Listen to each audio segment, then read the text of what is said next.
Bismillahirrahmanirrahim. Today our topic of discussion is electronic configuration. Electronic configuration को discuss करने से पहले हमें दो तीन चीज़ों के बारे में आइडिया होना चाहिए। फर्स्ट ऑफ ऑल हमें आइडिया होना चाहिए शेल के बारे में कि शेल क्या चीज़ होता है। सेकंड वन जो हमें आइडिया होना चाहिए वो है सब शेल के बारे में कि सब शेल क्या चीज़ होता है। और थर्ड वन जो मोस्ट इम्पॉर्टेंट है वो है हमें किसी भी एलिमेंट का एटॉमिक नंबर के बारे में पता होना चाहिए कि उसका एटॉमिक नंबर क्या है, तब हम किसी भी एलिमेंट का इलेक्ट्रॉनिक कॉन्फ़िगरेशन कर सकते हैं। तो ये हमारे पास इलेक्ट्रॉनिक कॉन्फ़िगरेशन के लिए बेसिक चीजें हैं। अब हम थोड़ा एटम के बारे में पढ़ते हैं कि एटम हमारे पास क्या चीज होता है। तो एटम हमारे पास बना है सब एटॉमिक पार्टिकल से। सब एटॉमिक पार्टिकल हमारे पास है proton plus neutron plus electron. Proton पर पॉजिटिव चार्ज होता है, इलेक्ट्रॉन पर नेगेटिव चार्ज होता है और न्यूट्रॉन पर कोई भी चार्ज नहीं होता यानी न्यूट्रल होता है। तो ये सब एटॉमिक पार्टिकल मिलकर आपस में एटम बनाते होते हैं। फॉर एग्जांपल ये हमारे पास एक एटम है, यहाँ पर एटम का स्ट्रक्चर हम ड्रा करते हैं। ये हमारे पास एक एटम है और ये इसका न्यूक्लियस है, ये इसका न्यूक्लियस है। न्यूक्लियस के अंदर हमारे साथ प्रोटॉन और न्यूट्रॉन मौजूद होते हैं, जबकि शेल में इलेक्ट्रॉन रिवोल्यूशन करते हैं अराउंड द न्यूक्लियस और शेल की जो एनर्जी होती है वो हमारे पास फिक्स होती है। तो प्रोटॉन और न्यूट्रॉन न्यूक्लियस के अंदर होते हैं जबकि इलेक्ट्रॉन शेल के अराउंड रिवोल्यूशन करते हैं। तो शेल हमारे पास क्या हो गया, शेल हमारे पास the energy level in which the electron revolve around the nucleus. अब शेल के बारे में आप लोगों को थोड़ा बहुत समझ में आया होगा। अब सब शेल क्या होता है, सब शेल क्या होता है। और एक पॉइंट और, जो शेल न्यूक्लियस के जितना करीब होता है उसकी एनर्जी उतनी ही कम होती है। जितना शेल न्यूक्लियस से दूर होता जाता है एनर्जी इंक्रीज होती जाती है। तो हम कह सकते हैं when the distance between the nucleus and the outermost shell increase the energy also increases. तो सब एटॉमिक पार्टिकल मिलकर आपस में एक एटम बनाते होते हैं। अब शेल को हम रिप्रेजेंट करते हैं n is equal to 1 2 3 4 and so on. अब n इज इक्वल टू 1 इसका मतलब क्या है, n इज इक्वल टू 1 का मतलब है पहला shell, n is equal to 2 का मतलब है दूसरा shell, n is equal to 3 का मतलब है तीसरा shell and so on. n is equal to 1 को हम कैसे डिजिग्नेट करते हैं, n इज इक्वल टू 2 को हम l से डिजिग्नेट करते हैं, n इज इक्वल टू 3 को हम m से और 4 को हम n से डिजिग्नेट करते हैं एंड सो ऑन। इसी तरह ये चला जाता है। अब k की जो एनर्जी होती है वो सबसे ज्यादा होती है, क्योंकि अभी हमने पढ़ा कि जो शेल जितना ज्यादा न्यूक्लियस के करीब होता है उसकी एनर्जी हमारे पास सबसे कम होती है। फॉर एग्जांपल ये हमारे पास एटम का न्यूक्लियस है, ये पहला शेल, ये दूसरा शेल, ये तीसरा शेल, इसी तरह ये चले जाते हैं। ये पहला शेल है हमारे पास। फॉर एग्जांपल ये हमारे पास के शेल है, ये हमारे पास के शेल है, ये हमारे पास एल शेल है, ये हमारे पास एम शेल है और ये हमारे पास एन शेल है। तो के की जो एनर्जी होती है वो सबसे कम होती है। एल की एनर्जी के से ज्यादा होती है, एम की एनर्जी इन दोनों से ज्यादा होती है और एन की एनर्जी इन तीनों से ज्यादा होती है। तो सबसे पहले इलेक्ट्रॉन ऑक्युपाई करेंगे के शेल को, इसके बाद एल को, इसके बाद एम को और लास्ट में एन को ऑक्युपाई करेंगे, क्योंकि एन की एनर्जी हमारे पास सबसे ज्यादा होती है। अब के अंदर हमारे पास कितने इलेक्ट्रॉन आते हैं, तो इसके लिए हमारे पास एक फार्मूला है। फार्मूला क्या है, 2n स्क्वायर। तो अगर हम n की वैल्यू यहाँ पर 1 पुट करते हैं तो स्क्वायर, तो यहाँ पर हमारे पास के अंदर 2 इलेक्ट्रॉन आते हैं। के अंदर कितने इलेक्ट्रॉन आते हैं, के शेल के अंदर, के अंदर हमारे पास 2 इलेक्ट्रॉन आते हैं। अब अगर n की वैल्यू हमारे पास 2 है तो 2 2s are 4 and 2 4s are 8। l के अंदर हमारे पास 8 इलेक्ट्रॉन आते हैं। अगर n की वैल्यू हमारे पास 3 हो तो 2 इंटू 3 स्क्वायर, 3s are 9 18।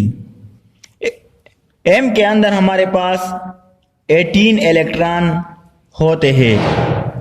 अगर n की वैल्यू 4 हो तो 4 4 16 एंड 32, n के अंदर हमारे पास 32 इलेक्ट्रॉन आते हैं, यानी n शेल के अंदर हमारे पास 32 इलेक्ट्रॉन आते हैं। k शेल के अंदर हमारे पास 2 इलेक्ट्रॉन, l शेल के अंदर 8 इलेक्ट्रॉन, m शेल के अंदर 18 इलेक्ट्रॉन और इसी तरह n शेल के अंदर 32 इलेक्ट्रॉन हमारे पास आते हैं। अब शेल के अंदर हमारे पास मजीद सब शेल भी होते हैं। फॉर एग्जाम्पल, अगर ये हमारे पास यहाँ पर हम ड्रा करते हैं, अगर ये हमारे पास शेल है, यहाँ पर हम थोड़ा बहुत लिखते हैं K, L, M और N। अगर ये हमारे पास शेल है तो इसके अंदर कितने इलेक्ट्रॉन आते हैं? इसके अंदर 2 इलेक्ट्रॉन आते हैं, इसके अंदर 8 इलेक्ट्रॉन और इसके अंदर 18, 32। अब शेल के अंदर मजीद सब शेल भी होते हैं, सब शेल हमारे पास होते हैं। तो सब शेल की वैल्यू डिपेंड करती है n वैल्यू पर। यहाँ पर इसकी n की वैल्यू क्या है? 1 है, इसकी n की वैल्यू 2 है, इसकी n की वैल्यू 3 एंड 4। तो यहाँ पर इसकी n की वैल्यू 1 है तो यहाँ पर एक सब शेल होगा जो कि हमारे पास s है। यहाँ पर n की वैल्यू 2 है, यहाँ पर 2 सब शेल होंगे तो sp। यहाँ पर n की वैल्यू 3 है तो यहाँ पर 3 सब शेल होंगे spd। यहाँ पर n की वैल्यू 4 है तो spd एंड f।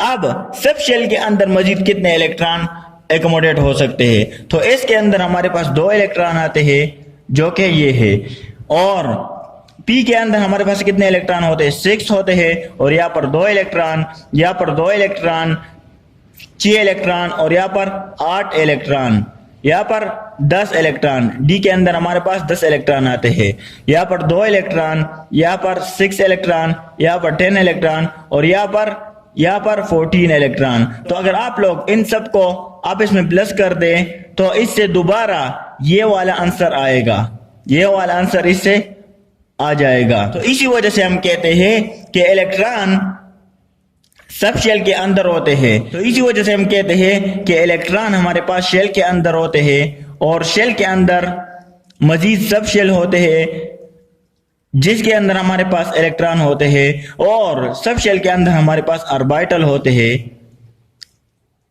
जिसके अंदर हमारे पास इलेक्ट्रॉन होते हैं। हम कहते हैं कि शेल के अंदर इलेक्ट्रॉन होते हैं लेकिन नहीं, हम कहते हैं कि सब शेल के अंदर इलेक्ट्रॉन होते हैं लेकिन नहीं, हम कहते हैं कि ऑर्बिटल के अंदर इलेक्ट्रॉन होते हैं। तो ये हमारे पास ठीक है कि ऑर्बिटल के अंदर हमारे पास इलेक्ट्रॉन मौजूद होते हैं, लेकिन सिंपली हम कहते हैं कि शेल के अंदर हमारे पास इलेक्ट्रॉन मौजूद होते हैं। तो ये बेसिक इंट्रोडक्शन है इलेक्ट्रॉनिक कॉन्फ़िगरेशन के बारे में। अब यहाँ पर हम एक एलिमेंट लेते हैं सोडियम, इसका इलेक्ट्रॉनिक कॉन्फ़िगरेशन हम कर लेते हैं। सोडियम का जो एटॉमिक नंबर हमारे पास है वो है 11। तो सोडियम का एटॉमिक नंबर हमारे पास 11 है। तो पहले शेल के अंदर कितने इलेक्ट्रॉन आते हैं? के के अंदर हमारे पास कितने इलेक्ट्रॉन आते हैं? के अंदर हमारे पास 2 इलेक्ट्रॉन आते हैं। एल के अंदर हमारे पास 8 इलेक्ट्रॉन आते हैं और जो बाकी 1 इलेक्ट्रॉन बच जाता है वो एम के अंदर चला जाता है। अब अगर हम इसको मजीद सब शेल में डिवाइड करते हैं तो एस के अंदर हमारे पास 2 इलेक्ट्रॉन, एस के अंदर हमारे पास 2 इलेक्ट्रॉन और पी के अंदर हमारे पास 6 इलेक्ट्रॉन। यहाँ पर एस के अंदर हमारे पास 2 इलेक्ट्रॉन आते हैं लेकिन इसका एटॉमिक नंबर 11 है, जो कि 1 इलेक्ट्रॉन बच जाता है वो इस एस के अंदर आ जाता है। तो हम इसका इलेक्ट्रॉनिक कॉन्फ़िगरेशन कर सकते हैं 1s2, 2s2, 2p6 और यहाँ पर 3s1। तो इसका इलेक्ट्रॉनिक कॉन्फ़िगरेशन हम कुछ इसी तरीके से कर सकते हैं सोडियम का, जिसका एटॉमिक नंबर 11 है। तो ये इलेक्ट्रॉनिक कॉन्फ़िगरेशन के बारे में हमारे पास थोड़ा बहुत आइडिया है। अब एक और एलिमेंट हम लेते हैं ऑक्सीजन, जिसका एटॉमिक नंबर हमारे पास 8 है। तो इसका इलेक्ट्रॉनिक कॉन्फ़िगरेशन हम कर सकते हैं 1s2, 2s2, 2p, 2p, 2p4। क्योंकि इसका एटॉमिक नंबर 8 है तो 2 2 4 और 4 8, तो हमारे पास 8 यहाँ पर कंप्लीट हो जाते हैं। तो इसका इलेक्ट्रॉनिक कॉन्फ़िगरेशन हम कुछ इसी तरीके से कर सकते हैं। सो ये इलेक्ट्रॉनिक कॉन्फ़िगरेशन के बारे में बेसिक इंट्रोडक्शन था और इलेक्ट्रॉनिक कॉन्फ़िगरेशन का मतलब क्या है। अब हम इसकी डिफिनीशन की तरफ जाते हैं कि इलेक्ट्रॉनिक कॉन्फ़िगरेशन होती क्या है। तो इलेक्ट्रॉनिक कॉन्फ़िगरेशन का मतलब होता है सीक्वेंस। कॉन्फ़िगरेशन का क्या मतलब होता है? सीक्वेंस। और इलेक्ट्रॉनिक का जो वर्ड है वो निकला है इलेक्ट्रॉन से, तो सीक्वेंस ऑफ इलेक्ट्रॉन, इसका मतलब क्या हुआ? सीक्वेंस ऑफ इलेक्ट्रॉन, यानी इलेक्ट्रॉन को तरतीब देना। अब हम इलेक्ट्रॉन को किस तरह तरतीब दे सकते हैं? तो यहाँ पर हमने कर लिया, इलेक्ट्रॉन को हम तरतीब इस तरह दे सकते हैं कि इसको हम अरेंज करते हैं on the basis of their increasing energy, यानी जिस शेल की एनर्जी सबसे कम होती है सबसे पहले हमने इलेक्ट्रॉन उसमें भरने होते हैं। यहाँ पर एस की एनर्जी सबसे कम होती है जो कि न्यूक्लियस के बहुत करीब होता है, तो इसमें हम सबसे पहले इलेक्ट्रॉन को फिल करेंगे। इसके बाद 2s की एनर्जी होती है, इसके बाद 2p की एनर्जी होती है और 3s की एनर्जी होती है। तो सबसे पहले हम इलेक्ट्रॉन s में भरते हैं, इसके बाद हम इलेक्ट्रॉन p में भरते हैं, इसके बाद हम इलेक्ट्रॉन d में और आखिरकार हम इलेक्ट्रॉन f में भरते हैं, क्योंकि f की एनर्जी सबसे ज्यादा होती है। तो इलेक्ट्रॉनिक कॉन्फ़िगरेशन का डिफिनीशन हमारे पास ये है, the arrangement of electrons around the nucleus in various shell and subshell, जो कि आप लोगों ने यहाँ पर एग्जाम्पल में देख लिया कि शेल क्या चीज होता है और सब शेल क्या चीज होता है। According to their increasing energy is called electronic configuration, यानी इंक्रीजिंग एनर्जी के अकॉर्डिंग आपने इलेक्ट्रॉन को फिल करना है शेल के अंदर और सब शेल के अंदर। इस अरेंजमेंट, इस डिस्ट्रीब्यूशन, इस तकसीम को हम इलेक्ट्रॉनिक कॉन्फ़िगरेशन कहते हैं। इलेक्ट्रॉनिक कॉन्फ़िगरेशन बेस है हमारे पास तीन चीजों पर।